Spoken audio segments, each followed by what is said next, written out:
സങ്കീർത്തനം 70. യഹോവേ, എന്നെ സഹായിപ്പാൻ വേഗം വരേണമേ. O Lord, come quickly to help me.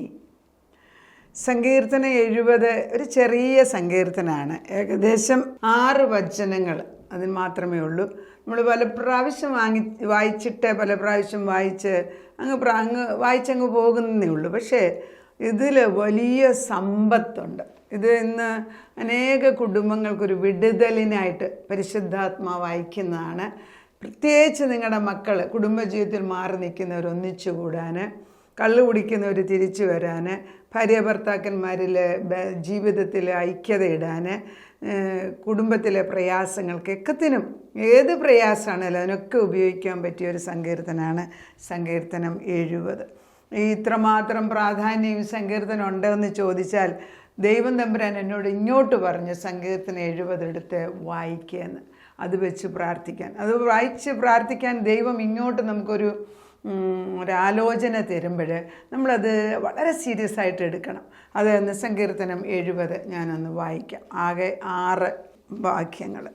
സംഗീത പ്രമാണിക്ക് ദാവീദിൻ്റെ ഒരു ജ്ഞാപക സങ്കീർത്തനം. ദൈവമേ, എന്നെ വിടുവിപ്പാൻ, യഹോവേ എന്നെ സഹായിപ്പാൻ വേഗം വരേണമേ. എനിക്ക് പ്രാണഹാനി വരുത്തുവാൻ നോക്കുന്നവർ ലജ്ജിച്ച് ഭ്രമിച്ച് പോകട്ടെ. എൻ്റെ അനർത്ഥത്തിൽ സന്തോഷിക്കുന്നവർ പിന്തിരിഞ്ഞ് അപമാനം ഏൽക്കട്ടെ. നന്നായി നന്നായി എന്ന് പറയുന്നവർ തങ്ങളുടെ നാണനിമിത്തം പിന്തിരിഞ്ഞ് പോകട്ടെ. നിന്നെ അന്വേഷിക്കുന്നവരൊക്കെയും നിന്നിൽ ആനന്ദിച്ച് സന്തോഷിക്കട്ടെ. നിരക്ഷ ഇച്ഛിക്കുന്നവർ ദൈവം മഹത്വമുള്ളവനെന്ന് എപ്പോഴും പറയട്ടെ. ഞാനോ എളിയവനും ദരിദ്രനുമാകുന്നു. ദൈവമേ, എൻ്റെ അടുക്കൽ വേഗം വരേണമേ. നീ തന്നെ എൻ്റെ സഹായവും എന്നെ വിടുവിക്കുന്നവനും ആകുന്നു. യഹോവേ, താമസിക്കരുത്. ഇത്ര വളരെ വളരെ സങ്കടത്തോടുകൂടി ദാവീദ് കരഞ്ഞുകൊണ്ട് ദൈവത്തോട് ഇനി ഒട്ടും താമസിക്കരുതേ എന്ന് വളരെ വിനയത്തോടും സങ്കടത്തോടും കൂടെ യാചിക്കുന്ന ഒരു പ്രാർത്ഥനയായിട്ട് നമുക്കിതിനെ കാണാം. ഇതിൻ്റെ ബാക്ക്ഗ്രൗണ്ട് നോക്കുമ്പോഴാണ് ഇതിനെക്കുറിച്ചുള്ള കമൻറ്ററീസ് ഞാൻ പലയിടത്തെടുത്ത് വായിച്ചു നോക്കി. കാരണം ദൈവം ഇങ്ങോട്ട് പറഞ്ഞതുകൊണ്ട് ഞാനത് സീരിയസ് ആയിട്ടെടുത്തു. അതിലെനിക്ക് ഏറ്റവും ഇഷ്ടപ്പെട്ട ഒരു കമൻറ്ററിയാണ് ഞാനിപ്പം വായിക്കാൻ പോകുന്നത്. മാർട്ടിൻ ലൂതർ എഴുതിയതാണ്. This Sam is a prayer of shield, spear, thunderbolt and defense against every attack of fear, presumption and lukewarmness which are especially dominant today.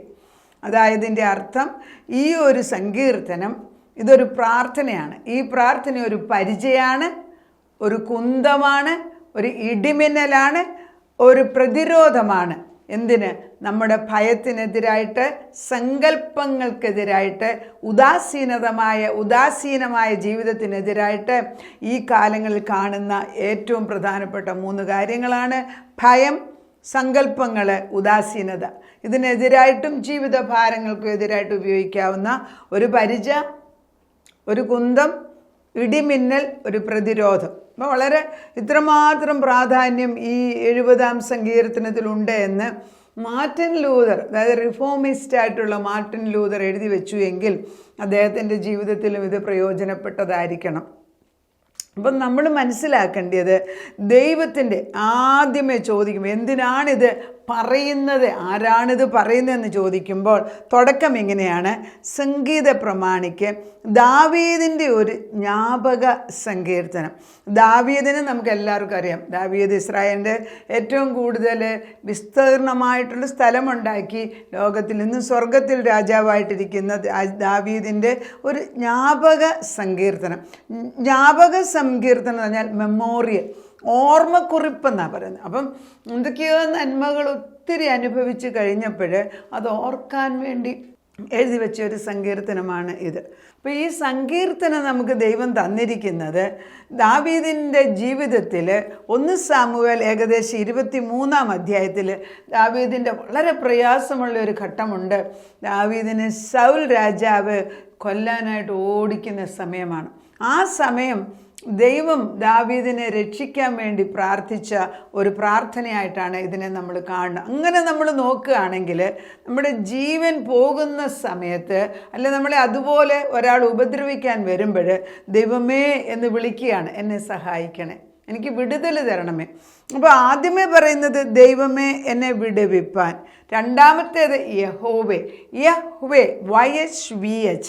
ഈ യഹ്വേ എന്നുള്ള പേര്, യഹോവ എന്നുള്ള പേര് യഹൂദന്മാർക്ക് വെളിപ്പെടുത്തി കൊടുത്തതിൽ ദൈവത്തിൻ്റെ കവനൻ്റ്, ഉടമ്പടിയാണ് കാണിക്കുന്നത്. ദൈവം ഒരു ഉടമ്പടി എടുത്ത ദൈവമാണ്. ഈ ബിബ്ലിക്കൽ ഉടമ്പടി, അതായത് ബൈബിൾ ആസ്ഥാനമാക്കി ഒരു ഉടമ്പടി എടുക്കുക എന്ന് പറഞ്ഞാൽ ദൈവവും മനുഷ്യനുമായിട്ടൊരു ഉടമ്പടി ദൈവം അബ്രഹാമിൻ്റെ കാലത്ത് അബ്രഹാമിനെ കൊണ്ട് എടുപ്പിച്ചു.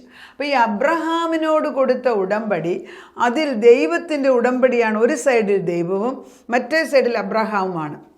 പണ്ട് കാലങ്ങളിൽ ഏറ്റവും പ്രധാനപ്പെട്ടതായ ഉടമ്പടികൾ പലതരത്തിൽ ഉടമ്പടി ചെയ്യും. ഉപ്പ് കൊടുത്ത്, ഷെയ്ക്ക് ഹാൻഡ് ചെയ്ത്, കെട്ടിപ്പിടിച്ച്, അങ്ങനെയൊക്കെ ഉടമ്പടി ചെയ്യും. പക്ഷേ ഏറ്റവും പ്രധാനപ്പെട്ടതായ ഉടമ്പടി രക്ത ഉടമ്പടിയാണ്. അതിന് മാറ്റമില്ല, ജീവിത പര്യന്തം അത് നിലനിൽക്കും. ഈ ദൈവവുമായിട്ടുള്ള ഉടമ്പടിയിൽ ദൈവത്തിന് പ്രധാനമുള്ളൊരു കാര്യം, നമ്മൾ തെറ്റ് ചെയ്താൽ പോലും, നമ്മൾ അവിശ്വസ്തത കാണിച്ചാലും ദൈവത്തിന് തെറ്റ് ചെയ്യാനൊക്കത്തില്ല, ദൈവം അവിശ്വസ്തത കാണിക്കത്തില്ല. അപ്പോൾ അത്രമാത്രം വിശ്വസ്തതയുള്ള ഒരു ദൈവത്തിൻ്റെ മുമ്പിലാണ് നമ്മൾ നിൽക്കുന്നത് എങ്കിൽ നമ്മുടെ ഹൃദയം ദൈവത്തിന് വേണ്ടി പകർന്നു കൊടുത്താൽ അനേക കുടുംബങ്ങൾക്ക് ഇതൊരു വിടുതലായിട്ട് മാറുന്ന ദിവസമാണെന്ന് I declare it in the mighty name of Jesus Christ. അപ്പം ദൈവം പറയുന്നത് ഇത് എൻ്റെ അടുക്ക് തിരിച്ചു പറയാമെന്ന് പറയുമ്പോൾ നമുക്കൊരു വിടുതലിൻ്റെ സമയമാണ്. അപ്പം നമ്മൾ പലപ്പോഴും ആവലാതി പറഞ്ഞ് പ്രാർത്ഥിക്കുമ്പം ദൈവം പറയുന്നത് അങ്ങനെയല്ല, ഇതെടുത്ത് എന്നോട് ഇങ്ങോട്ട് പ്രാർത്ഥിക്കുക എന്ന് പറയുമ്പോൾ ഉത്തരം കിട്ടിയെന്നുള്ളത് ഷുവറല്ലേ. അപ്പോൾ ഉത്തരം കിട്ടാൻ വേണ്ടി ഒരു വക്കീൽ ഏത് കോടതിയിൽ ചെന്നിട്ട് ഏത് സെക്ഷനാണ് എടുത്ത് അവർക്ക് യോജിച്ചതായിട്ട് പറഞ്ഞാൽ വിധി എഴുതാൻ ജഡ്ജിന് എളുപ്പമാണ്. അതുപോലെ തന്നെ സങ്കീർത്തനം 70 എടുത്തുകൊണ്ടാണ് നമ്മൾ ദൈവസന്നിധിയിലേക്ക് കടന്നു ചെല്ലുന്നതെങ്കിൽ വിധി ഇന്ന് എഴുതുന്ന ദിവസമായിട്ട് കാണുക. യഹോവേ എന്നെ വിടുവിക്കണമേ. അപ്പോൾ ഏതോ പ്രശ്നത്തിൽ നിന്നും ദൈവത്തിൻ്റെ ആത്മാവിൽ വിളിച്ചു കരയുകയാണ്, എന്നെ വിടുവിക്കണം. രണ്ടാമത് പറയുന്നത് ദൈവമേ യഹോവേ എന്നെ സഹായിപ്പാൻ വേഗം വരണം. വേഗം എന്ന് പറയുമ്പം നമ്മൾക്ക് അത്യാവശ്യമുള്ള ഒരു കാര്യമാണ്. ഇനി ഒട്ടും താമസിപ്പിക്കരുത്. ഇനി ഒട്ടും താമസിച്ചാൽ അത് ശരിയാകത്തില്ല. പിന്നെ അവന് ഉത്തരം ചില കാര്യങ്ങൾ ഒത്തിരി താമസിച്ച് വരുന്നുവെങ്കിൽ അതുകൊണ്ട് പ്രയോജനമില്ല. അപ്പോൾ ഇറ്റ്സ് എ ഡെലിവറൻസ് ആണ്. അപ്പം നമ്മൾ ഈ deliverance is delayed, it is not helpful. അത് നമുക്ക് ഉപയോഗമില്ലാതെ മാറും. അതുകൊണ്ട് there is an urgency in this Psalms. ഈ ഒരു സങ്കീർത്തനത്തിൽ വളരെ ധൃതി പിടിച്ച് ഒരു കാര്യം ചോദിക്കുന്നതായിട്ട് നമുക്ക് കാണാൻ സാധിക്കുന്നുണ്ട്. അപ്പോൾ ഇറ്റ് ഈസ് എ കവനൻറ്റ്. അപ്പം നമ്മൾ ദൈവത്തിൻ്റെ അടുക്കലായിട്ട് ചെല്ലുമ്പം ദൈവ ആത്മാവിൽ 1 സാമുവേൽ 23-ാം അധ്യായത്തിലേക്ക് നമുക്കൊന്ന് കടന്നു നോക്കാം. ഇതിൻ്റെ ബാക്ക്ഗ്രൗണ്ട് ഇത് അറിഞ്ഞിരിക്കുന്നത് വളരെ പ്രയോജനമാണ്. 1 സാമുവേൽ 23, വളരെ കുറച്ച് ഭാഗം മാത്രം വായിക്കാം. അനന്തരം ഫെലിസ്ത്യർ കെയീലയുടെ നേരെ യുദ്ധം ചെയ്യുന്നു എന്ന്, അവർ കളങ്ങളിൽ കവർച്ച ചെയ്യുന്നു എന്നും ദാവീദിന് അറിവ് കിട്ടി. ദാവീദ് യഹോവയോട് ഞാൻ ഈ ഫെലിസ്ത്യരെ ചെന്ന് തോൽപ്പിക്കണമോ എന്ന് ചോദിച്ചു.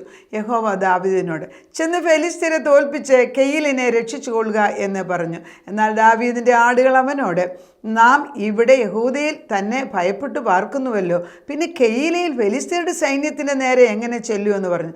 ദാവീദ് വീണ്ടും യഹോവയോട് ചോദിച്ചു. യഹോവ അവനോട് എഴുന്നേറ്റ് കെയീലിലേക്ക് ചെല്ലുക, ഞാൻ ഫെലിസ്ത്യരെ നിൻ്റെ കയ്യിൽ ഏൽപ്പിക്കും എന്ന് അരുളി ചെയ്തു. അങ്ങനെ ദാവീദും അവൻ്റെ ആളുകളും കെയീലയിലേക്ക് പോയി ഫെലിസ്ത്യരോട് പൊരുതു. അവരുടെ ആടുമാടുകളെ അപഹരിച്ചു, അവരെ കഠിനമായി തോൽപ്പിച്ചു, കെയീല നിവാസികളെ രക്ഷിച്ചു. ഇതിൻ്റെ ബാക്ക്ഗ്രൗണ്ട് എന്ന് വെച്ചാൽ കെയീല എന്ന് പറഞ്ഞ ഒരു സ്ഥലം ഫെലിസ്ത്യർ വന്ന് അറ്റാക്കാണ്. അതിപ്പം ആ ടൈമിലെ രാജാവ് ശൗൽ രാജാവാണ്. ശൗലിന് 40 വർഷം ശൗല് രാജാവായിട്ട് വാണു എങ്കിലും പുസ്തക പ്രവൃത്തി 2 വർഷം രാജാവായിട്ടെന്നും, എന്നാൽ സമൂഹലിനകത്ത് 40 വർഷം രാജാവായിട്ടൊന്നും എഴുതിയിരിക്കുന്നെങ്കിൽ 2 വർഷമേ ദൈവിക ആത്മാവിൽ ശൗല് രാജാവായിരുന്നുള്ളൂ.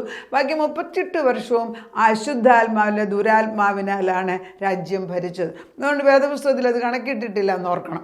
അങ്ങനെ ആകുമ്പോഴും നമുക്ക് മനസ്സിലാക്കേണ്ടത് ദൈവത്തിൻ്റെ പരിശുദ്ധാത്മാവിൽ നമ്മൾ നിന്ന് കർത്താവിന് വേണ്ടി ചെയ്യുന്ന ജോലി ആത്മാവിൽ ചെയ്യുന്നത് മാത്രമേ സ്വർഗത്തിന് വിലയുള്ളൂ. നമ്മുടെ ഓരോ പ്രവൃത്തികളും രാവിലെ തോറും പരിശുദ്ധാത്മാവിനെ ഏൽപ്പിച്ചു കൊടുക്കണം. യേശുക്രിസ്തുവിൻ്റെ നാമത്തിലായിരിക്കണം ചെയ്യുന്നത്. ദൈവത്തിൻ്റെ പിതാവാം ദൈവത്തിന് മുമ്പിലായിരിക്കണം നമ്മളെ ചെയ്യുന്നത്. ദാവീദ് കരയുന്നത്, ദാവീദിനറിയാം ശൗല് രാജാവായിരിക്കും ഈ സ്ഥലത്ത് ചെന്ന് യുദ്ധം ചെയ്യുന്നത് ശരിയല്ല. കാരണം ഒരു രാജാവ് ഭരിക്കുമ്പോൾ വേറൊരാൾ വന്ന് യുദ്ധം ചെയ്യാന്ന് പറഞ്ഞാൽ ഇറ്റ്സ് ആക്ച്വലി മ്യൂട്ടണി, അത് ചെയ്യാനൊക്കൂല. അതുകൊണ്ട് ദാവീദ് ദൈവത്തോട് ആലോചന ചോദിക്കുന്നു. 4 പ്രാവശ്യം ഈ 23-ാം അധ്യായത്തിൽ ദൈവത്തിൻ്റെ അടുക്കൽ ദാവീദ് ആലോചന ചോദിക്കുന്നു. അപ്പം 70-നകത്ത് ഒന്ന് പഠിക്കാനുള്ളത്, എപ്പോഴും ദൈവത്തോട് ആലോചന ചോദിക്കുന്ന ഒരു ദാവീദിനെ നമ്മൾ കാണുന്നത്. നമ്മുടെ ജീവിതത്തിലും പല പ്രയാസങ്ങൾ, പ്രശ്നങ്ങൾ, വിഷമങ്ങൾ, സങ്കടങ്ങൾ, കടബാധ്യതകൾ, രോഗങ്ങൾ, മക്കളുടെ ഡിവോഴ്സ്, കള്ള് കുടിക്കുന്ന പ്രശ്നം, ഇതൊക്കെ വരുമ്പോൾ നമുക്ക് മനസ്സിലാക്കേണ്ടത്, ദൈവമേ നിൻ്റെ സന്നിധിയിൽ ഞങ്ങൾ ആലോചന ചോദിക്കാതെ വല്ലതും ചെയ്തിട്ടുണ്ടോ? ഉണ്ടെങ്കിൽ ഉടനടി ക്ഷമ ചോദിച്ചിട്ട് നിൻ്റെ ആലോചന ഞങ്ങൾ പറഞ്ഞു തരണമേ എന്ന് ചോദിച്ചാൽ ദൈവം ഇറങ്ങി വന്ന് സഹായിക്കും. 2 പ്രാവശ്യം ദാവീദ് ചോദിച്ചു, ഇത് തീർന്നോ എന്ന് ചോദിച്ചപ്പോൾ, യുദ്ധം ചെയ്യാൻ പോകണോ എന്ന് ചോദിച്ചപ്പോൾ ചെന്ന് യുദ്ധം ചെയ്യുമെന്ന് പറഞ്ഞു. കൂടെയുള്ളവർ പറഞ്ഞു ശരിയല്ല ചെയ്യുന്നത്. വീണ്ടും ദാവീദ് ചോദിച്ചപ്പോൾ ദൈവം പറയുന്നു, ഫെലിസ്ത്യരെ പോയി നീ അറ്റാക്ക് ചെയ്തിട്ട് അവരെ നശിപ്പിക്കാൻ. അങ്ങനെ അവരെ നശിപ്പിച്ചിട്ട് യുദ്ധത്തിൽ ജയമെടുക്കുന്ന ഒരു ഭാഗമാണ് ആദ്യ ഭാഗം. ഇത് തുടക്കമാണ്. അടുത്ത 2-3 ദിവസങ്ങളിൽ ബാക്കി പറയാൻ ആഗ്രഹിക്കും. നമുക്ക് പ്രാർത്ഥിക്കാം. നാഥ, നിൻ്റെ സന്നിധിയിലേക്ക് രാജാധിരാജാവ് സ്വർഗത്തിലിരിക്കുന്ന ദൈവം ഞങ്ങളുടെ കൂടെ വസിക്കുവാൻ നീ ആഗ്രഹിക്കുന്നുവെന്ന് കാണിച്ചു തരുന്നതിന് നന്ദിയോടെ സ്തോത്രം. നാഥ, ദാവീദ് രാജാവല്ലാത്ത സമയത്ത് കെയീല എന്ന ദേശത്തേക്ക് ഫെലിസ്ത്യരെ അയച്ചത് നീ തന്നെയാണ്. ശൗല് വേറെങ്ങോ മാറി നിൽക്കുകയാണ്. ശൗലിന് ഈ ദേശത്തോട് വലിയ ഇഷ്ടമൊന്നുമില്ല. കാരണം ശൗലിൻ്റെ ഒന്നും അവിടെ ഇല്ല. ശൗലിൻ്റെ ആത്മാർത്ഥത മാറിയതിനാൽ ദൈവം ശൗലിനെ മാറ്റാനായിട്ട് ദാവീദിനെ ഉയർത്താൻ വേണ്ടി ഒരു മുഖാന്തരമാക്കി ഇത് ഉപയോഗിക്കുന്നു. എന്നാൽ ദാവീദ് തൻ്റെ ഭാരത്തിൽ ജീവിതത്തിന് വേണ്ടി, തൻ്റെ ജീവന് വേണ്ടി ഓടി നടക്കുന്നതായിട്ട് ഈ അധ്യായത്തിൽ കാണുമ്പം ദൈവം ഇറങ്ങി വന്ന് ദാവീദിനെ സഹായിച്ചതുപോലെ ഞങ്ങളുടെ ഓരോരുത്തരുടെയും കുടുംബത്തിൽ, ഞങ്ങളുടെ ഭർത്താക്കന്മാരുടെ, ഞങ്ങളുടെ മക്കളുടെ, ഞങ്ങളുടെ പെൺമക്കളുടെ, ആൺമക്കളുടെ, കൊച്ചുമക്കളുടെ രോഗത്തിൻ്റെ കാര്യത്തിൽ, അതുപോലെ കടബാധ്യതയിൽ, അതുപോലെ കള്ളു കുടിച്ചിട്ട് എന്തെന്ന് ചെയ്യാൻ അറിയാതെ നടക്കുന്ന കുഞ്ഞുങ്ങൾ, ഇവരുടെയൊക്കെ ആവശ്യങ്ങളിൽ എൻ്റെ പൊന്നപ്പച്ച ഇനി താമസിപ്പിക്കരുതേ. ദൈവമേ വിടുവിക്കണേ അപ്പച്ച. യഹോവേ കടന്നു വന്ന് സഹായിക്കണമേ. അവിടുത്തെ സാന്നിധ്യം ദാവീദിന് കാണിച്ചു കൊടുത്തതുപോലെ ഈ സങ്കീർത്തനം എടുത്ത് വായിക്കാൻ അവിടുന്ന് പറയുന്നെങ്കിൽ അതിനുള്ള ഉത്തരം കിട്ടിയിരിക്കുന്നതിനാൽ നന്ദിയോടെ സ്തോത്രം. ജയത്തിൻ്റെ കൊടി അവിടുന്ന് ഉയർത്തിയതിനാൽ നന്ദിയോടെ സ്തോത്രം. പ്രാർത്ഥന കേട്ട് ഞങ്ങളുടെ സന്നിധിയിൽ ഓടി വന്ന ദൈവത്തിന് സന്തോഷത്തോട് സ്നേഹത്തോട് സ്തുതി പറയുന്നു. ആയത് യേശു ക്രിസ്തുവിൻ്റെ പൊന്നുനാമത്തിൽ തന്നെ. ആമേൻ.